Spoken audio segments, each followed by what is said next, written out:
மகா இரக்கமும் கிருபை நிறைந்த எங்கள் ஆண்டவராக இயேசு கிறிஸ்துவே, இந்த காலை வேளையிலே நம்முடைய வார்த்தையை நாங்கள் தியானிக்க இருக்கிறோம். இந்த நாளிலே பிரசங்கம் பண்ண இருக்க தேவ வார்த்தை ஆண்டவரை பிள்ளைகளுக்கு மிகுந்த ஆசீர்வாதமாய் மாற்றி தர வேண்டும் என்று இயேசுவின் நாமத்தில் வேண்டுகிறேன் பிதாவே, ஆமென். அல்லேலூயா.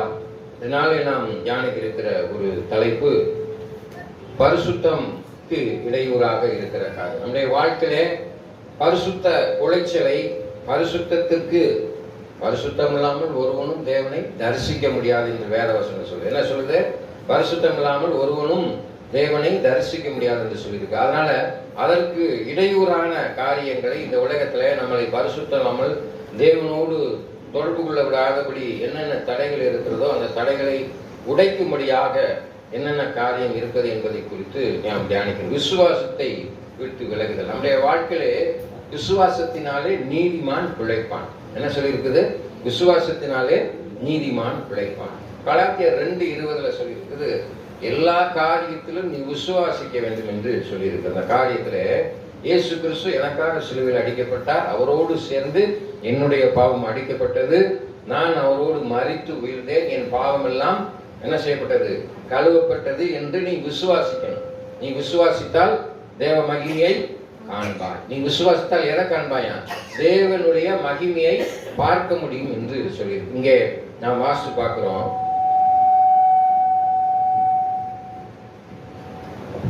அல்லேலூயா. அங்கே வேத புஸ்தகத்துல சொல்லியிருக்கு பாருங்க. ஏசாயின் புஸ்தகம் 65வது அதிகாரம் 11ல இருந்து வாசிங்க. அல்லேலூயா. உங்களை விட்டு என் பரிசுத்த பர்வதத்தை மறந்து காத்தெனும் தெய்வத்தை, ஆனாலும் கர்த்தரை விட்டு என்ன கர்த்தர், எதை கர்த்தரை விட்டு? பரிசுத்த பர்வதத்தை என்ன செஞ்சிடறோம்? விட்டு விலகிடுறோம். காத் என்னும் தெய்வத்துக்கு பந்தியை ஆயத்தம் பண்ணி மேனி என்னும் தெய்வத்துக்கு பானபலியை நிறைய வார்க்கிறவர்களே, உங்களை நான் பட்டயத்துக்கு எண்ணி கொடுப்பேன். நீங்கள் அனைவரும் கொலை செய்யப்பட குனிவீர்கள்.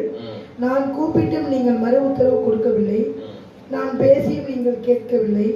என் பார்வைக்கு பொல்லாப்பானதை செய்து எனக்கு பிரியமில்லாததை தெரிந்து கொண்டீர்கள். ஆதலால் கர்த்தராகிய ஆண்டவர் சொல்லுகிறார், இதோ என் ஊழியக்காரர் புசிப்பார்கள், நீங்களோ பசியாயிருப்பீர்கள். இதோ என் ஊழியக்காரர் குடிப்பார்கள், நீங்களோ தாகமாயிருப்பீர்கள். இதோ என் ஊழியக்காரர் சந்தோஷப்படுவார்கள், நீங்களோ வெட்கப்படுவீர்கள்.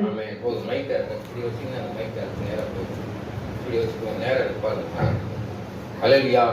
அங்கே வேத வசனத்துல என்ன சொல்லியிருப்பாருங்க? குடிப்பீர்கள் என்று சொல்லி. எதை குடிப்போம்? ஆண்டவருடைய வார்த்தையை பருகவும் அவருடைய ஜீவ தண்ணீரை பருகவும் ஆண்டவர் நம்மளுடைய வாழ்க்கையிலே அநேக அற்புதங்களை செய்திருக்கிறார், அதிசயங்களை செய்திருக்கிறார். அங்கே எபிரேயர் புஸ்தகம் 3ஆம் அதிகாரம் 12-13 வாசி பார்த்தீங்கன்னா மிகவும் தெளிவாக சொல்லியிருக்குது. விசுவாசத்தை விட்டு விலகுதல். இன்னைக்கு மனுஷன் விசுவாசம் இல்லாம நம்பிக்கை இல்லாம தான் இருக்கிறான். இயேசு என் ஜெபத்தை கேட்பாரா, நான் பண்ண ஜெபத்துக்கு பதில் வருமா வராதா என்று சொல்லி அவிசுவாசத்துல தான் இருக்கிறோம். விசுவாசத்தோடு நம்பிக்கையோடு நாம் வேண்டுகிற காரியத்திற்கு நிச்சயமாக நடக்கும் என்று சொல்லி என்ன செய்யணும்? நம்ப வேண்டும் என்று சொல்லி வாசி பாருங்க. எபிரேயர் புஸ்தகம் 3ஆம் அதிகாரம் 12-13. சகோதரரே, ஜீவனுள்ள தேவனை விட்டு வாசிங்க. எதாவது? சகோதரரே, ஜீவனுள்ள தேவனை விட்டு விலகுவதற்கு ஏதுவான அவிசுவாசமுள்ள பொல்லாத இருதயம், நம்மளுக்குள்ள என்ன வந்துருது? பொல்லாத இருதயம் இருப்பதனால நம்ம விசுவாசிக்க மாட்டேங்கிறோம். என்ன விசுவாசிக்க மாட்டேங்கிறோம்? நம்முடைய வியாதி நம்மளுக்கு சுகமாகுமா? ஜெபம் பண்ணிடுறோம். ஜெபம் பண்ண பிறகு என்ன செய்யறோம்? நம்முடைய வியாதி சுகமாயிருப்பான்னு சொல்லி என்ன செய்யறோம்? நம்ம போய் என்ன செய்யறோம்? நம்ம போடுற மருந்து கேட்குதா கேட்கலன்னு சந்தேகம் வந்துருக்கு. மாத்திரை போடுறோம், மாத்திரை கேட்குதா கேட்கலன்னு சந்தேகம் வந்துருக்கு. பிணியாளிக்கு வைத்தியம் தேவை என்று சொல்லியிருக்கிறார், இல்லை என்று சொல்லவில்லை. நீங்க என்னதான் மாத்திரை மருந்து எடுத்தாலும் அது சுகம் அடையுமா அடையாதா என்ற ஒரு அவிசுவாசம் வந்திருக்கு உங்களுக்கு. இல்லையா? ஆனால் ஆண்டவர் உங்க வாழ்க்கையில தெய்வீக சுகத்தை கொடுக்கிறார். நீங்க மாத்திரை எடுக்கிறதுனால ஆண்டவரை, என்னுடைய வாழ்க்கையில நீங்க தான் இந்த சரீரத்தை படைச்சீங்க, எனக்குள்ளாக இருக்கிற பாவத்தை நான் அறிந்து மரியாதை செய்த பாவம் எதனால நம்ம சரீரம் கெட்டு போகுது? அல்லடியா? குடிப்பழக்கத்தினால, பாவ பழக்கத்தினால என்ன ஆயிடுது? நீரிழிவு நோய் வருது. அப்புறம் என்ன செய்யுது? HIV, எய்ட்ஸ் போன்ற வியாதிகள் வந்து விபச்சார பாவம் செய்யறதுனால இப்படி வியாதிகளை கடவுள் ஒரு நாளும் உனக்கு வியாதியை கொடுப்பவர் அல்ல. நல்லா தெரிஞ்சுக்கிட்டீங்களா? தெய்வம் நம்மளை ஒரு நாளும் வியாதியை கொடுக்கவே கொடுக்காது. அல்லையா? தாய் தன் பாலகனை மறந்தாலும் நான் உங்களை மறவேன். ஆண்டவர் ஒரு நாள் மறக்க மாட்டார். அவர் எப்பொழுதும் உங்களை நினைச்சுக்கிட்டே இருப்பார். நம்ம தான் ஆண்டவரை நினைக்கிறது. வாசிங்க. அப்புறம் என்ன சொல்லியிருப்பாங்க? பொல்லாத இருதயம் உங்களில் ஒருவனுக்குள்ளும் இராதபடிக்கு நீங்கள் எச்சரிக்கையா இருக்கும். இந்த உலகத்துல திருடவும் கொள்ளவும் வருகிறான். நானும் ஜீவன் உண்டாயிருக்கும், அந்த ஜீவன் பரிபூர்ணப்படவும் வந்தேன் என்று சொல்லி ரொம்ப கவனமா இருங்க. நம்ம ஊர்ல பாத்தீங்கன்னா பொல்லாத சிந்தனை உள்ளவனா இருப்பான். ஊர்ல பொல்லாத சிந்தனை உள்ள பெண்களாக இருப்பாங்க. அல்லையா? பார்த்துருக்கீங்களா? பொறாமை கொண்டவர்கள் இருப்பாங்க. நம்ம நல்லாவே இருக்கக்கூடாதுன்னு நினைப்பான். ஊர்ல ஒருத்தர் முன்னேற விட மாட்டாங்க நம்மள. அல்லையா? நல்ல துணிமணி உடுத்திட்டா, நல்ல ஒரு நகை வாங்கி போட்டுட்டா, விவசாயத்துல அவனுக்கு நல்ல உனக்கு எத்தனை மூட போய் அப்படின்னு எனக்கு ஒரு ஏக்கருக்கு 50 மூடை அடிச்சிட்டேன், எனக்கு 35 மூடை தான், அவனுக்கு 15 மூடை கூட வந்திருக்கேன் அப்படின்னு என்ன செய்வான்? பொறாமை கொண்ட மனிதனாக இருப்பார்கள். அல்லையா? ஆமென். யாரெல்லாம் தேவனுடைய பிள்ளைகளா இருக்கிறீர்களோ அவரெல்லாம் ஆசீர்வாதத்தை சொல்லி நல்லா பாருங்களேன். நீங்க கடவுளை கும்பிட்டு உங்க வேலையெல்லாம் நீங்க செய்யும்போது நிச்சயமாக அதுல ஒரு மாற்றத்தை காண்பீர்கள். ஏன்னா உங்க மனசு நல்ல மனசா இருக்கு. நல்ல மனசு இருக்கிறவங்களுக்கு நல்லா விளையும். கொள்ளாத மனசு இருக்கிறவங்களுக்கு என்ன செய்யும்? பூரா கருகி போயிடும். இல்லையா? அது மாதிரிதான் நம்முடைய வாழ்க்கையில கொள்ளாத இருதயம் கொண்டவர்களா இராதபடி என்ன செய்யணும்? நம்ம நல்ல சுத்த இருதயம், நல்ல மனசாட்சி உள்ளவர்களா இருக்க வேண்டும். அடுத்து வாசிங்க. உங்களில் ஒருவனாகிலும் பாவத்தின் வஞ்சனையினாலே கடினப்பட்டு போகாதபடிக்கு. என்ன மட்டும் போகாதபடிக்கு? கடினப்பட்டு போகக்கூடாது. பாவத்தினால கடினப்பட்டுறான். முதல்ல பாவம் செய்யறான் காயின். கூட பிறந்த சகோதரன் உடைய அந்த பலிபீடத்துல அவன் வைத்திருந்த ஆட்டுக்குட்டியை இயேசு கிறிஸ்து காணிக்கையாக ஏற்றுக்கொண்டார். ஆனால் ஆபேலுடைய காயினுடைய காணிக்கை அங்கீகரிக்கப்படாததுனால அவனுடைய பின்னாடி கடினமாயிருக்கு. கோவம் வந்துருச்சு. கோவம் வந்தவனே அவனுக்கு எரிச்சல். கோவம் வந்தவனே என்ன செஞ்சிடறான்? கடவுள் இவனை மாத்திரம் எடுத்துட்டாருன்னு சொல்லி பொறாமையில் அவனை என்ன செஞ்சிடறான்? கொலை செய்கிறான், பாவம் செஞ்சிடறான். இன்னைக்கு நம்ம கூட என்ன செஞ்சிடறோம்? கோபத்துல போட்டு அடுத்தவனை ஒன்றும் சண்டையில தகாத வார்த்தையை பேசிடுறோம், இல்லைன்னா அடிச்சு போடுறோம். சில சமயம் கொலையே பண்ணிடுறாங்க. அது மிகப்பெரிய தவறு. அல்லையா? கோபம் வரனால தானே இயேசு கிறிஸ்துவை அடைந்தார்கள், பொறுமையா இருந்தார். இயேசு கிறிஸ்துவை காரி துப்பினார்கள், பொறுமையா இருந்தார். சபிக்கினால் அடித்த போதும் ஏன்? என்ன நோக்கம்? எதற்காக வந்து அதை நிறைவேற்றும்? வாழ்க்கையில நீ எப்படி முன்னேற? அடுத்தவனை பார்க்கவே பார்க்காது, கடவுளை மாத்திரம் பார்த்து உன்னுடைய வேலையை நீ செய்யும் பொழுது நிச்சயமாக யாரும் ஒண்ணுமே செய்ய முடியாது.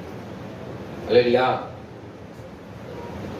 நம்முடைய வாழ்க்கையில பள்ளம் மேடு எல்லாம் பார்த்து தான் நடக்கிறோம். இந்த வழியா நம்ம போனோம்னா இதுல பள்ளம் இருக்கு, மேடு இருக்கு, இந்த இடத்துல தண்ணி இருக்கு, முள் இருக்கு, எல்லாம் பார்த்து நடக்கிறோம். பாதையே பார்த்து நடக்கிறோம். ஆனால் உன் வாழ்க்கை பாதை எப்படி இருக்கிறது? சரியாக இருக்கிறதா? பாவம் நிறைந்ததா இருக்கிறா? சிகரெட்டு பிடிக்கக்கூடாது. இந்த இது வந்து மதமாற்றம் அல்ல, மனமாற்றம். இயேசு கிறிஸ்துவை நீங்க ஏன் ஏற்றுக்கொள்கிறான்? இயேசு கிறிஸ்துவை என்னடா வந்து இயேசுன்னு சொல்றானே, இருக்கிற தெய்வம் எல்லாம் பார்த்துருக்கீங்களா? சொல்லுவாங்க எல்லாரும் தெய்வம் தண்டிக்கும் அப்படின்னு. நான் என்ன தெய்வம்னு நான் சொல்ல போகல. பிள்ளைகளை, சின்ன குழந்தைகளை கிராமங்கள் இப்படி செஞ்சா கண்ணை குத்தி போடும், அப்படி செஞ்சா நாக்கை வெட்டி போடும், கையை வெட்டி போடும். ஆனால் இயேசு கிறிஸ்து மாத்திரம் மன்னிக்கக்கூடிய தெய்வம் என்று சொல்லியிருக்கு. பைபிள்ல சொல்லியிருக்கு. இயேசு மாத்திரம் மன்னிப்பார். கடவுள் ஒரு நாளும் தண்டிக்க மாட்டார். அல்லையா? யாரு? தண்டிக்கவே மாட்டார். அவர் மன்னிக்கக்கூடியவராக இருக்கிறார். அல்லையா? அதனாலதான் நம்ம கடினம் இருதயுடைய கடினத்தை உடையவர்களா இராதபடி இலகுன மனசுக்காரன் என்ன செய்வான்? உதாரணமா ஒருத்தர் வந்து உங்கள்கிட்ட டீன்னு கேட்டா நீங்க என்ன செய்யணும்? காசு வச்சிருப்பீங்க, இருந்தாலும் சில பேர் வாங்கி தர மாட்டேன். பார்த்துருக்கீங்களா? நம்ம பார்த்துடலாம். ஆவி நீதான் ஒரு மனுஷனுடைய பசியையும் அவங்களுடைய முக வாடாலையும் பார்த்தா தெரிஞ்சிடும். போய் சொல்லி காசு வாங்குறான்னா சில பேர் என்ன செய்வான்? 10 ரூபாயா வசூல் பண்ணி போய் தண்ணியா போட்டுறேன். பார்த்தாலே தெரியும். நீங்க நல்ல சிந்தனையோட நல்ல மனதோட இருக்கும் பொழுது உங்களுக்குள்ளாக இருக்கிற அந்த ஆவி நிதானம் சொன்னீங்க, உண்மையாவே பசியில தான் இருக்கிறான், உண்மையாவே சாப்பாடு தான் கேட்கிறான்னு சொல்லி உங்களால நிதானிக்க முடியும். வேத வசனம் சொல்லியிருக்குது, ஆவி நிதானிக்கணும். அப்படின்ற போது நம்ம என்ன செய்யணும்? கொடுக்கணும். 2 இருந்தா உனக்கு கொடுங்கள், அப்பொழுது உங்களுக்கு கொடுக்கப்படும். ஆமென். அடுத்து வேத வசனம் சொல்லியிருப்பாங்க, அங்கே நாம் வாசித்து பார்ப்போம். 2 பேதுருவின் புத்தகம் 3ஆம் அதிகாரம் 17ஆவது வசனம். 2 பேதுருவின் புத்தகம். விசுவாசத்தை விட்டு ஏன் விலகி போறோம்? ஆதலால் பிரியமானவர்களே, இவைகளை முன்னமே நீங்கள் அறிந்திருக்கிறபடியால் அக்கிரமக்காரன் வஞ்சகத்திலே நீங்கள் இழுப்புண்டு உங்கள் உறுதியிலிருந்து விழுந்து போகாதபடிக்கு எச்சரிக்கையாயிரு. யாருடைய அக்கிரமக்காரருடைய செய்கையிலிருந்து உறுதியாக இருக்கணும். நீங்க அக்கிரமம் செய்ய மாட்டேன், பாவம் செய்ய மாட்டேன். அதான் எவன் ஒருவன் தன் பாவத்தை அறிக்கையிட்டு விட்டு விடுகிறானோ அவனுடைய பாவம் மன்னிக்கப்படும். அக்கிரமம் செய்யாதபடி, கொல்லாமல் நினைக்காதபடி அல்லடியா இருக்கணும். அல்லடியா, அதுதான் சொல்லியிருக்கு. நீ எதை விதைக்கிறியோ அதைத்தான் அறுப்பாய். வினையை விதைக்கிறவன் வினையை அறுப்பான், திணையை விதைக்கிறவன் திணையை அறுப்பான். நல்லதே நினைச்சா நல்லதுதான் நடக்கும் வாழ்க்கையில. பொல்லாத நினைச்சா பொல்லாத நடக்கும். அல்லையா? கல்லையும் பெருசா காப்பாம் பெருசான்னு யார் பெருசு? கல்லையும் தான் பெருசு. ஈஸியாக ஏமாத்திட்டு போயிடும். அதனால வேற வசனம் இதெல்லாம் எதனால சொல்றாங்க? கல்லையும் தான் பெருசா காப்பான் தான் பெருசான்னு வேற வசனம் சொல்லு. திருடன் திருடவும் கொல்லவுமே வருகிறான், நானும் ஒரு ஜீவன் உண்டாயிருக்கும், அந்த ஜீவன் பறிபோன். அப்ப இயேசு உனக்குள்ளாக இருப்பார்கள். நீ நல்ல சிந்தனையோட நல்ல மனதோட இருக்கும்போது யாருக்கும் தீமை நினைக்க மாட்டேன். ஒருத்தன் உனக்கு விரோதமா தீமையான காரியத்தை செய்ய விட மாட்டார். ஆண்டவர் செய்ய முடியாது. ஒரு விதமான ஒரு பவர் சக்தி உனக்குள்ளாக இருந்து செயல்படும். அல்லையா? மனிதனுக்கு ஒரு சக்தி அளிக்கப்பட்டிருக்கு. ஜீவனும் மரணமும் நாவின் அதிகாரத்தில் இருக்கிறது என்று சொல்லப்பட்டிருக்கு. நம்முடைய நாவுக்கு சொல்லாதது. அல்லையா? எதை சொல்றோமோ அது பழிச்சுடும். அல்லையா? மனுஷனுக்கு கடவுள் அந்த வல்லமையை கொடுத்திருக்கிறார். நல்லா இருக்கு. ஏன் வயசானவங்களுக்கு காலில் விழுந்து ஆசீர்வாதம் வாங்குறாங்க, நல்லா இருக்குன்னு சொல்றாங்க. அல்லையா? அன்னையும் பிதாவும் முன்னறி தெய்வம். அல்லையா? அல்லையா? ஒன்னும் அலையிலியா சொல்லுங்க, அமைதியா இருக்கீங்க. அலையிலியா சொல்லுங்க, நாமத்திலே பேசிட்டு இருக்கீங்க. அப்ப நம்ம என்ன செய்யணும்? கனப்படுத்தணும். அல்லையா? ஆண்டவரை கனப்படுத்தணும், ஆண்டவருக்கு கீழ்ப்படியணும். நம்ம விசுவாசத்தை விட்டு விலகி போகவே கூடாது. அந்த நேரம் பைபிள் வாசிக்கிறோம், பாட்டு பாடுறோம், கை தட்டுறோம், வெளியே இறங்கணும்னு என்ன செஞ்சிடறோம்? தூஷணமான வார்த்தைகளை பேசுறோம், பொல்லாத சிந்தனைகளை கொண்டவர்களாக இருக்கும், தீங்கு செய்ய விரைந்தோடும் கால்களாய் நம்மளை விட்டு போயிடும். அதெல்லாம் விட்டு விலகி எப்பயுமே ஒரே மாதிரி இருக்கணும். நிறைகுடம் பதும்பாடு. நிறைகுடம் என்ன செய்யாது? பதும்பாது. அல்லையா? அறவுரையா இருக்கவன்னா என்ன செய்வான்? அலம்பும். பாதி கூட தலைக்கணும் அலம்பிக்கிட்டே இருக்கும். அப்படி இருக்கக்கூடாது. நிறைகுடம்னு என்ன? பரிபூர்ணமாக உனக்குள்ளாக இருக்கிறது எப்பயும் ஆவி நிதானமா இருக்கும். ஏற்ற இறக்கம் இல்லாம இருக்கும். பள்ள மேடல பாயாது. கம்மா தண்ணி அப்படியே கிடக்கும். பார்த்துட்டீங்களா? கம்மா தண்ணி அப்படியே கிடக்கும். பெரிய கடலா இருக்கும். ஆனால் அதுல அலை அடிச்சுக்கிட்டே தான் இருக்கும். அலைவாயக்கூடிய சிந்தனை உடையவர்களாய், அலைவாயக்கூடிய மனதை உடையவர்களாய் இருக்கக்கூடாது. அல்லையா? நிரந்தரமான சிந்தனை உடையவர்களாக இருக்கிறோம். மதில் மேல் உள்ள பூனையை போல் இல்லாதபடி என்ன செய்யணும்? இப்படி தவுமா அங்கிட்டு ஒருக்குமா, சேத்துல ஒரு கால் ஆத்துல ஒரு கால், பழமொழி சொல்றாங்கல்ல, அப்படி இருக்கக்கூடாது. ஒண்ணு சேத்துல இருக்கணும், இல்லைன்னா நல்ல தரையில் ஏறி இருக்கணும். அல்லையா? அதனாலதான் ஆண்டவராய் இயேசு கிறிஸ்துவின் வசனம் சொல்லுது, உளையான சேற்றிலிருந்தும் குப்பையிலிருந்து உன்னை நான் தூக்கி எடுத்தேன். அல்லையா? அங்கே சொல்லுது பின்வாங்குதல். அல்ல யோபு ஒரு நாள் பின்வாங்கல. யோபின் புத்தகம் 34ஆம் அதிகாரம் 26-27 வாசிங்க. யோபின் புத்தகம் 34-26-27 வாசிங்க. அவர்கள் அவரை விட்டு பின்வாங்கி அவருடைய எல்லா வழிகளையும் உணர்ந்து கொள்ளாமல் போனபடியினாலும், எளியவர்களின் கூக்குரல் அவரிடத்தில் சேரும்படி செய்ததினாலும், சிறுமியானவருடைய கூக்குரலை கேட்கிற அவர். 27-26 என்ன சொல்லி? அவர்கள் அவரை விட்டு பின்வாங்கி அவருடைய எல்லா வழிகளையும் உணர்ந்து கொள்ளாமல் போனபடியினாலும். எல்லா வழிகளையும் உணர்ந்து கொள்ளாம போயிடுறாங்க. அல்லையா? யார் உணர்ந்து கொள்ளல?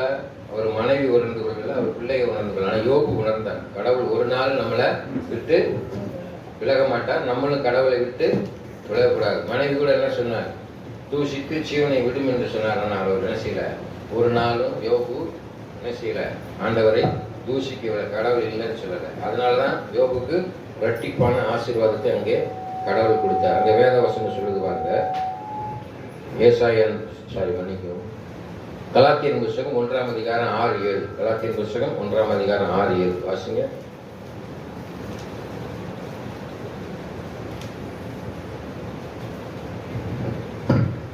உங்களை கிறிஸ்துவின் கிருபையினாலே அழைத்தவரை நீங்கள் இவ்வளவு சீக்கிரமாய் விட்டு வேறொரு சுவிசேஷத்துக்கு திரும்புகிறதை பற்றி நான் ஆச்சரியப்படுகிறேன். வேறொரு சுவிசேஷம் இல்லையே. சிலர் உங்களை கலகப்படுத்தி கிறிஸ்துவனுடைய சுவிசேஷத்தை புரட்ட மறந்ததாக இருக்கிறார்களே அல்லாமல் வேறல்ல. கிறிஸ்துவனுடைய சுவிசேஷத்தை புரட்ட கூடாது, மனதாக இருக்கக்கூடாது. இயேசு கிறிஸ்துடைய வார்த்தைக்கு கீழ்ப்படியணும். சத்தியத்தை அறிவீர்கள், சத்தியம் உங்களை விடுதலையாகும். இந்த பைபிள்ல இருக்கிற வசனம் எதுவுமே பொய் கிடையாது, எல்லாமே உண்மை. அல்லையா? அதான் ஜீவனுள்ள வார்த்தை. இப்ப உங்க பள்ளிக்கூடங்கள்ல பாடக புஸ்தகம் படிக்கிறீங்க, தமிழ் புஸ்தகம், ஆங்கில புஸ்தகம், கணக்கு புஸ்தகம், வரலாறு புஸ்தகம், இப்படி புஸ்தகங்கள் என்று எழுதப்பட்டிருக்கு. ஆனால் பைபிள் மாத்திரம்தான் பரிசுத்த வேதாகம், ஹோலி பைபிள், பரிசுத்தம் அப்படின்னு சொல்லிட்டு எனக்கு இருக்க வார்த்தையெல்லாம் உண்மையானது, உண்மையுள்ள வார்த்தை என்று சொல்லப்பட்டிருக்கு. அதனாலதான் அந்த ஹோலி பைபிள் என்று சொல்லி உலகத்துல எந்த புஸ்தகத்துக்கும் ஹோலி புக்குன்னு இது பண்ணல. இல்லையா? பைபிள் ஒண்ணுதான் ஹோலி புக்குன்னு சொல்லியிருக்கு. இல்லையா? பரிசுத்த வேதாகம் என்று சொல்லியிருக்கு. இங்கே நாம் வாசி பார்க்கிறோம், வெளிப்படுத்தின சுவிசேஷம் 2ஆம் அதிகாரம் 2-5. உன் கிரியைகளையும் உன் பிரயாசத்தையும் உன் பொறுமையையும் நீ பொல்லாதவர்களை சகிக்க கூடாமல் இருக்கிறது. அப்போஸ்தலர் அல்லாதவர்கள் பொல்லாதவைகளை சகிக்கப்படாம இருக்கிறோம். நம்மள ஒருத்தன் தவறா பேசினாலும், தவறா நம்மளுக்கு விரோதமாய் நடந்து கொண்டாலும் அவன் என்ன செய்யணும்? சகித்துக் கொள்ள, மன்னிச்சு விட்டுறோம். இயேசு கிறிஸ்து அதைத்தான் செஞ்சார். என்ன செஞ்சாரு? அந்த யூதர்கள் சிப்பாய்கள் அவரை அடித்த போது அவர்களை மன்னித்தார், காரி திப்பின போது மன்னித்தார், கொட்டின போது மன்னித்தார், சிலுவையில் அறைந்த போது கடைசி நேரத்துக்குள்ள அவர்களை பார்த்து சொல்றாரு, பிதாவே தாங்கள் செய்வது இன்னரென்று அறியாது இருக்கிறார்கள், இவர்களை மன்னிங்க. மிகப்பெரிய தண்டனை தெரியுமா? உங்க வாழ்க்கையில் உங்களுக்கு விரோதமா பேசினாலோ, ஒரு விரோதமா செஞ்சுட்டாலோ, அவனை நீங்க மன்னிச்சிட்டீங்கன்னா தெய்வத்துக்கு முன்னால் அவன் நிற்கவே முடியாது. பெரிய தண்டனை கிடைக்கும். நீங்க கொடுக்குற தண்டனை காட்டிலும் கடவுள் கொடுக்குற தண்டனை பெருசா இருக்கும். நீங்கள் பிறருடைய தப்பிதங்களை மன்னியாது இருந்தால் பரமபிதா உங்களுடைய தப்பிதங்களை மன்னிக்க மாட்டார். வேதம் சொல்லு. அல்லையா? மற்றவனை மன்னிக்க சிந்தனை உடையவனாக இருக்கணும். அல்லையா? அப்படி இருந்தீங்கன்னு வச்சுக்கோங்க, நீங்க பெரும்போக்கான ஆள் இருக்கும். ஆமே, நீங்க கடவுளுக்கு சமமாயிடும். இயேசு கிறிஸ்து மன்னித்ததை போல நீ மனுஷனை மன்னிக்க ஆரம்பிச்சேன்னா நீ கடவுளுக்கு சமமாயிடும். கடவுள் உனக்குள்ள இருக்கிறார்னு அர்த்தம். மன்னிக்கிற மனுஷன் தெய்வத்துக்கு சமமாயிடும். அல்லையா? மன்னிப்பு கேட்கறவன் மனுஷன் ஆயிடுறான், மன்னிக்கிற மனுஷன் தெய்வத்துக்கு சமமாயிடும். அல்லையா? அதான் வேற, சும்மா சிம்பிள் அவங்களுக்கு புரியும்படியாக சொல்றேன். அங்கே பார்த்தீங்கன்னா சாத்தான் அதிக காரியங்களை அங்கே கிரியை செய்கிறது என்று பார்க்கிறோம். வாசிப்போமா? அப்போஸ்தலர் புஸ்தகம் 5:3 சாத்தான் எப்படி கிரியை செய்து பார்க்கிறோம். அல்லையா? அப்போஸ்தலர் புஸ்தகம் 5ஆம் அதிகாரம் 3வது வசனம். அல்லையா? அப்போஸ்தலர் புஸ்தகம் 5ஆம் அதிகாரம். பேதுரு அவனை நோக்கி அனனியாவே, நிலத்தின் கிரயத்தில் ஒரு பங்கை வஞ்சித்து வைத்து பரிசுத்த ஆவியினிடத்தில் பொய் சொல்லும்படி சாத்தான் உன் இருதயத்தை நிரப்பினது என்ன? சரிங்களா? சாத்தான் உன் இருதயத்தை நிரப்பினான். அல்லையா? பரிசுத்த ஆவிக்கு விரோதமாக அனனியா என்ன செஞ்சிடறான்? காணிக்கையை கொடுக்காம அமைக்கிறான், ஒரு பொங்க எடுத்து வச்சிருக்கான். இல்லையா? அதனாலதான் நான் சொல்றேன், தசமபாகம் எதுக்கு சொல்றோம்? கடவுளுக்கு கொடுக்க வேண்டிய காணிக்கைய கடவுள் கொடுக்கணும். கிராமங்களை பார்த்துருக்கீங்களா? நெல் அறுவடை பண்ணுவாங்க. அறுவடை பண்ணி முடிச்ச உடனே அதுல ஒரு படியா மரக்கான்னு நினைக்கிறேன், ஒரு மரக்கா 4.5 படி, நான் விவசாயம் பண்ணிருக்கேன், இருக்கு மரக்கா, ஒரு மரக்கா. இல்லைன்னா எங்க வீடுகளில் எங்க அப்பா என்ன செய்வார், அந்த காலங்களில் 55 மூடை அடிச்சா அதுல பாத்தீங்கன்னா 10ல் ஒரு பங்கை எடுத்து வெபமுறை சர்ச்சை சேர்ந்தவர். அவர் அந்த நெல் முறை எடுத்து கடவுளுக்கு காணிக்கார். சாமி நெல்லுன்றாங்க பார்த்துட்டீங்களா? கடவுளுக்கு காணிக்கையா கொடுத்துருவாங்க. அங்கே அந்த காணிக்கை ஏலமாக விட்டு அந்த நெல்லை வாங்கிடுவாங்க இல்லையா? எங்கள் அப்பா பாட்டுட்டே இருப்பார். அந்த நெல்லினுடைய மதிப்பு தெரியும். 100 1000 ரூபா அப்படின்னா அது 1000 ரூபாய்க்குள்ள குறைச்சி எடுக்கிற மாதிரி இருந்துச்சுன்னா டக்குன்னு இவர் இறங்கி ஏழை எடுக்க ஆரம்பிச்சிடுவார். 900 1000 அப்படின்னும் போது இவர் சொல்லிடுவார் 2000 அப்படின்வார். 2 மடங்கு ஏற்றி விட்டுருவார் இல்லையா? அது விலைக்கரையும் போகலன்னு ஆண்டவருக்கு நிறையா கொடுக்கணுன்றனால அவரே என்ன செய்வார், கூட விலைக்கு எடுத்து அதை காணிக்கையா கடவுள் கொடுத்துட்டு அந்த நெல்லை என்ன செய்கிறார் தெரியுமா? எங்க வீடுகள்ல கிராமங்கள் இருக்கிற ஏழை ஜனங்களுக்கு இல்லையா? நாங்க கூட இங்க தண்ணி குளம் வாட்டர்மெலன் எடுத்து நம்ம ஆலயத்தில் இருக்கிற ஒரு தம்பி எடுத்தாரு. அதை எல்லாரும் ஆலய மக்கள் பூரா பகிர்ந்து சாப்பிடும். கடவுளுக்கு கொடுக்க வேண்டும் என்று சொல்லியிருக்கு. சாத்தான் பொல்லாத இருதயத்தை வச்சிருவான். இந்த வசனத்தை மறுபடியும் வாசிங்க. அப்படி இருதயம் இல்லாதபடி அப்படி இருக்க வேண்டும் சொல்லி அப்போஸ்தலர் 5:3. பேதுரு அவனை நோக்கி, அனனியாவை நிலத்தின் கிரியத்தில் ஒரு பங்கை வஞ்சித்து வைத்து பரிசுத்த ஆவியிலிருந்து பொய் சொல்லும்படி சாத்தான் உன் இருதயத்தை நிரப்பினான். கொடுக்காதபடி என்ன செஞ்சிருக்கு? கடவுளுக்கு கொடுக்காதபடி 10,000 ரூபாய் சம்பளம் வாங்கினீங்கன்னா 1000 ரூபாய் கடவுளுக்கு சாமிக்கு காசு எடுக்கிறீங்க. சில பேர் பார்த்துருக்கீங்களா? சாமி காசுன்னு கிராமங்களில் முந்தானையில் முடிச்சு வைக்கிறது, அதை அப்புறமேட்டு மஞ்சள் துணியில் முடிச்சு வைப்பாங்க, கொண்டே குட்டிகளில் போட்டுறாங்க அழடியா. அதே தான் வேதத்தில் சொல்லியிருக்கு. வேதத்தில் உள்ள காரியத்தை தான் பின்பற்றணும். இங்கே நான் உங்கள் இடத்துல பொருளை எதிர்பார்க்க மாட்டார் ஆண்டவர். உங்கள் ஆசை ஒரு நாளுக்கு அவருக்கு பத்தாது. உன்னையை நீ காணிக்கையா கொடுக்குறியா? அதைத்தான் பார்ப்பார். உன்னையை தான் பார்க்கிறார், உன் இருதயத்தை பார்க்கிறார். நீ நல்லவனா இருக்கிற ஆண்டவருக்கென்று உன்னையே நீ கொடுக்கும் பொழுது என்ன ஆகும்? உன் சந்ததி ஆசீர்வாதமா இருக்கும். கொடுங்கள், அப்பொழுது உங்களுக்கு கூட கொடுக்கப்படும். அமுக்கி நிறுக்கி நிறைவாய் கொடுக்கப்படும். அதுக்கு அமுக்கி குலுக்கி நிரம்பி வழியும்படியாக கொடுக்கும். அல்லையா? எத்தனை பேர் நம்ம பிள்ளைகளை கர்த்தருக்கு என்று கொடுத்துருக்கோம்? தலைச்சன்யாவும் கர்த்தருக்கு சொந்தம். நம்ம தலை பிள்ளைகள் எல்லாமே சாமிக்கு நேர்ந்து விடுவாங்க, பார்த்துருக்கீங்களா? அல்லையா? கிராமங்களில் பார்த்தீங்கன்னா சில பிள்ளைகளை வந்து ஆண்டவருக்கு நேர்ந்து சுற்றுவாங்க இல்லையா? வேதவசனத்தில் இருக்கு. தலைச்சன்யாவும் கர்த்தருக்கு சொந்தம். கடவுளுக்குன்னு கொடுக்கணும். பிள்ளைய மாத்திரம் கொடுத்தா போதும். உங்களையும் கொடுத்தாதான் உங்கள் பிள்ளைகளாம் நல்லா இருக்கும். உன் பிள்ளைய நல்லா இல்லாமல் போதுன்னா உன்கிட்ட கோளாறு இருக்குன்னு அர்த்தம். உன் சந்ததியும் சந்ததியும் நான் ஆசீர்வதிப்பேன்னு சொன்னால் உன்கிட்ட வந்து சரியா இருந்தால் ஆசீர்வாதம் வரும். பார்த்துருக்கீங்களா? ஒரு நல்ல மனுஷனுக்கு பிள்ளைகள் நல்லா இருக்கணும். ஏதாவது ஒரு சின்ன காரியம் செஞ்சுட்டாருன்னா அங்கே தடப்பட்டாலும் ஒரு மாற்றம் உண்டாகும். அது இல்லையா? அப்படி இருக்கக்கூடாது. வேதவசனம் சொல்லுது. வாசி பார்ப்போம். அங்கே யாக்கோபின் புஸ்தகம் 4:7. யாக்கோபின் புஸ்தகம் 4ஆம் அதிகாரம் 7ஆம் வசனம். வேகமாக வாசிப்போம்.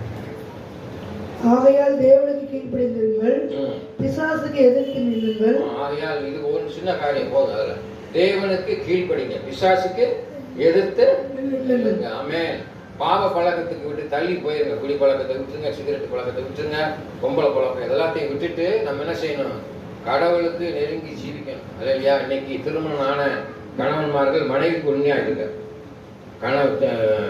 திருமணமான பெண்கள் புருஷனுக்கு உண்மையா இருங்க. பிள்ளைகள் பெற்றாருக்கு உண்மையா இருங்க. பிசாசுக்கு தள்ளி இருங்க. அல்லையா? 8ஆம் கிளாஸ் படிக்கிற பொம்பளை பிள்ளைங்க தண்ணி அடிக்க ஆரம்பிச்சிருதுங்க, குடிக்க ஆரம்பிச்சிருதுங்க. அது ஒரு ஃபன், ஜாலிக்கு செய்துங்க, பெருமைக்கு செய்துங்க. அப்படிலாம் செய்யக்கூடாது. பிள்ளைகளில் கர்த்தரால் வரும் சுதந்திரம். பிள்ளைகளை ரொம்ப கவனமாக வளர்க்க வேண்டும். அது பெற்றோருடைய கருத்துல தான் இருக்குது. ஆமேன். இங்க வேதவசனம் சொல்லுது பாருங்க, இச்சை. இன்னைக்கு இச்சையினாலதான் மனுஷன் பாவத்துக்குள்ளாக தள்ளப்படுகிறான். அப்படிப்பட்ட இச்சை நம்முடைய பரிசுத்த வாழ்வை குலைச்சி விடும் என்று வேதம் தெளிவாக சொல்லியிருக்குது. இங்கே வாசி பார்ப்போம். 1 தீமோத்தேயுவின் புஸ்தகம் 6ஆம் அதிகாரம் 9-10. 1 தீமோத்தேயுவின் புஸ்தகம் 6ஆம் அதிகாரம் 9-10. ஐஸ்வர்யவான்களாக விரும்புகிறவர்கள், ஐஸ்வர்யவான்களை பணக்காரன் ஆக நினைக்கிறவன் சோதனையிலும் கண்ணியிலும் மனுஷரை கேட்டிலும் சோதனையிலும் கண்ணியிலும் மனுஷருடைய கேட்டிலும் அழிவிலும் அமிழ்த்துகிற மதிக்கேட்டிலும் சேதமுமான பலவித இச்சைகளிலும் விழுவார்கள். இச்சைகளை விழுந்துறான். பண ஆசை தீமைக்கு வேற, எல்லா தீமைக்கு வேற இருக்கிறது. பண ஆசை, பணம் நிறைய கையில வந்தவன என்ன வந்துடும், அவனுக்கு தான் ஒரு பெரிய பணக்காரன்னு சொல்லி திமிர் வந்துடும். முதல்ல தலக்கான வந்துடும். மற்றவங்களை மதிக்க மாட்டான். ஏழை எளிய மக்களை மதிக்க மாட்டான். ஏழைக்கு கடை கொடுக்க மாட்டான். ஏழைக்கு உதவி செய்ய மாட்டான். பணம் இறக்கின கிணறு தான் என்ன செய்யுமா, ஊருமா. ஆனா என்ன செய்வான், பிள்ளைக்கு சொத்தை சேர்த்துக்கிட்டே இருக்கான். ஆனா பார்த்தா அது பூரா தரிசா போயிடும். பார்த்துருக்கீங்களா? பார்த்தா அவனுக்கு ஊருப்பட்ட சுகர் வியாதி, அந்த வியாதி, இந்த வியாதின்னு வந்துடும். பணம் காய்ச்சி சேர்க்கிறாங்க இல்லையா? ஏழை மக்களுக்கு பாருங்க, பணம் இல்லாம என்ன இன்னைக்கு குழப்பம் நடத்தி அவன்பாடு சந்தோஷமா மருத்துவனுக்கு கொடுத்து உதவுறேன். என்னைக்கு நோயே இருக்காது, அவன்பாடு ஜாலியா இருப்பான். சுகர் இருக்காது, ப்ரெஷர் இருக்காது, எதுவுமே இருக்காது இல்லையா? Prize card. அங்கே வேதவசனம் கொடு. தன்னலம் இருக்கக்கூடாது, செல்ஃபிஷ்னஸ். இப்போ சொன்னேன் பார்த்தீங்களா, சுயநலமா இருக்கக்கூடாது. 2 பேரின் புத்தகம் 12ஆம் அதிகாரம் 13ஆம் வசனம். இயேசு கிறிஸ்து சுயநலமா இருந்தாருன்னா அங்கே வந்திருக்க மாட்டார். வாசிங்க 2 பேரின் புத்தகம் 2ஆம் அதிகாரம் 13ஆவது வசனம். நீங்கள் மனுஷருடைய கட்டளைகள் யாவற்றிற்கும் கர்த்தர் நிமித்தம் கீழ்ப்படியுங்கள். மனுஷனுடைய கட்டளைகள் யாவற்றிற்கும் கர்த்தர் நிமித்தம் கீழ்ப்படியணும். மனுஷனுடைய கட்டளை என்ன? அப்பா அம்மாவுக்கு கீழ்ப்படி, டீச்சருக்கு கீழ்ப்படி, வேலை பார்க்குற ஆளுகளுக்கு கீழ்ப்படி. மனுஷருடைய கட்டளைக்கு கீழ்ப்படி. எப்படி கீழ்ப்படியணும்? கர்த்தருக்குள் கீழ்ப்படியணும். கர்த்தருக்குள் எப்படி கீழ்ப்படியணும்? உன் நண்பை அவனை குடிக்க கூப்பிட்டா போகக்கூடாது இல்லையா? உதாரணமா ஒரு காரியம், கொள்ளாத இடத்துக்கு கூப்பிட்டா போகவே கூடாது. நல்ல வழிக்கு இவனை கூப்பிட்டா நீ போகலாம். அதான் மனுஷனுடைய வார்த்தைக்கு கர்த்தருக்குள் கீழ்ப்படிய வேண்டும். கர்த்தருக்குள் கீழ்ப்படியும். நல்லது சொல்றவன் கேட்கலாம். நான் அடிக்கடி சொல்வது பழமொழி, உன் நண்பனை சொல், உன் பழக்க வழக்கங்களை சொல்கிறேன். Tell your friend, I will tell your character. நம்ம நண்பன் இப்போ கூட பழகிறவனுடைய காட்சி தான் நம்மளுக்கு பழக்கம் வரும். நம்முடைய பெற்றோர்களை பிள்ளைகள் பார்த்து கொண்டே இருப்பார்கள். நம்ம என்ன பேசணுமோ அதைத்தான் நம்ம பிள்ளைகள் பேசணும் இல்லையா? அம்மா என்று சொல்லிக் கொடுப்பவள் தாய். அம்மா சொல்றதுதான் பிள்ளை கேட்கும். அப்ப ஒரு ஸ்டேஜ் ஒன்று வாட்ச் பண்ணிக்கிட்டே இருக்குங்க. நம்ம அம்மா என்ன செய்யறாங்க, இப்படி நடந்துட்டு இருக்காங்க. நேச்சுரலாவே டிஎன்ஏ ஒர்க் பண்ணும். தாயை போல பிள்ளை நூலை போல சேலை. ஆமென். அதனால ரொம்ப கவனமாக நாம் நடக்கும். பேச்சிலும் செயலிலும் கவனமா நடக்க வேண்டும் அல்லையா? வேதவசனம் சொல்லுது. அங்கே பாவம் ரோமர் புத்தகம் 6:12 6:19 கூட அவசியம். 6:19 உங்கள் மாம்ச பலவீனத்தின் நிமித்தம் மனுஷர் பேசுகிற பிரகாரமாய் பேசுகிறேன். அக்கிரமத்தை நடப்பிக்கும்படி முன்னே நீங்கள் உங்கள் அவைகளை அசுத்தத்திற்கும் அக்கிரமத்திற்கும் அடிமைகளாக ஒப்புக் கொடுத்தது போல இப்பொழுது பரிசுத்தமானதை நடப்பிக்கும்படி உங்கள் அவைகளை நீதிக்கு அடிமைகளாக ஒப்புக் கொடுங்கள். நம்மளுக்கு நீதிக்கு அடிமைகளாக ஒப்புக் கொடுக்கணும். உங்கள் அவயங்களை அசுத்தத்திற்கு ஒப்புக் கொடுக்காம உங்கள் அவயங்களை பரிசுத்தத்திற்கு ஒப்புக் கொடுக்கணும் இல்லையா? அதுதான் தீங்கு செய்ய விரைந்தோடும் கால்கள். ஒரு ஸ்திரீயை இச்சையோடு பார்த்தாயிட்டாலே உபச்சாரம் செய்தாயிற்று. பொல்லாத நாவை உடையவர்களாக இருக்கக்கூடாது இல்லையா? ஆண்டவரை துதிக்கக்கூடிய நாவல் என்ன செய்யக்கூடாது? கெட்ட வார்த்தை பேசக்கூடாது. சோத்திர ஆண்டவரே, நல்லதை மாத்திரம் நம்ம பேசணும். நல்லதாத்தான், நல்ல சிந்தனை. பொல்லாத சிந்தனை இருந்துச்சுன்னா பொல்லாதான் நடக்கும் இல்லையா? இரு பக்கம் கத்தி கூர்மையா இருந்தா என்ன செய்யும்? அங்கிட்டு இங்கிட்டும் குத்திடும். ஆண்டோடைய வார்த்தை இரு பக்கம் கருப்புள்ள பட்டயமாக இருக்குது. ரொம்ப கவனமாக இருக்கணும் அல்லையா? அங்கே வேதவசனம் சொல்லி பாவ சுவாபம் உள்ளவர்களாய் இராதபடி நாம் காணப்பட வேண்டும். கொலோசியர் புத்தகம் 2:11 வாசித்து முடிப்போம்.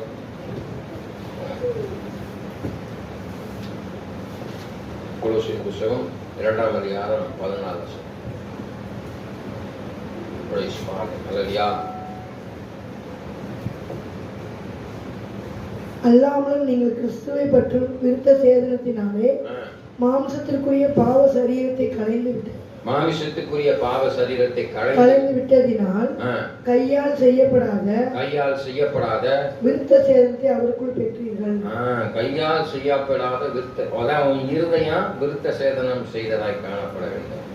விருத்த சேதனம் செய்யப்பட்ட செவியை உடையவர்களாய் விருத்த சேதனம் செய்யப்பட்ட நாவை உடையவர்களாய், விருத்த சேதனம் செய்யப்பட்ட இருதயத்தை உடையவர்களாய், விருத்த சேதனம் செய்யப்பட்ட சிந்தனை. விருத்த சேதனம் என்ன அர்த்தம்? சுத்திகரிக்கிறது.